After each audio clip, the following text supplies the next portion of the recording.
வாக்குத்தத்தம் உன்னுடையது.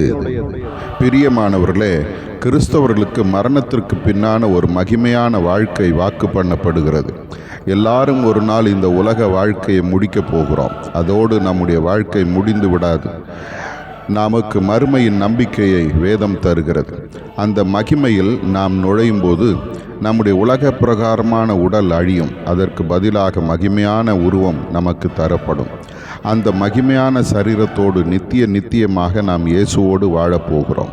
அந்த மகிமையான வாழ்வில் நுழையப் போகிற அன்பு தேவ பிள்ளையே, அதற்கு நாம் தகுதிப்பட வேண்டும். இயேசுவின் இரத்தத்தால் கழுவப்பட்டு பாவ மன்னிப்பின் நிச்சயம் பெற்றவர்களாக இயேசுவோடு இணைந்த வாழ்வு வாழ வேண்டும். உன் வாழ்வில் இயேசுவுக்கு முதலிடம் கொடுத்து அவரின் பரிசுத்த ஆவியின் நிறைவை பெற்று கர்த்தருடைய வல்லமையினால் நடத்தப்பட ஒப்பு கொடுத்து அவர் சித்தம் செய்து வாழ வேண்டும்.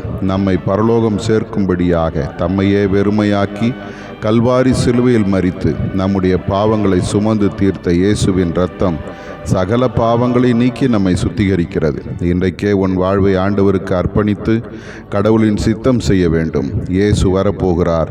அவரை சந்திக்க ஆயத்தமாவோம். ஆதார வசனம்: ஆவியாயிருக்கிற கர்த்தரால் அந்த சாயலாகத்தானே மகிமையின் மேல் மகிமை அடைந்து மறுரூபப்படுகிறோம். 2 கொரிந்தியர் 3:18.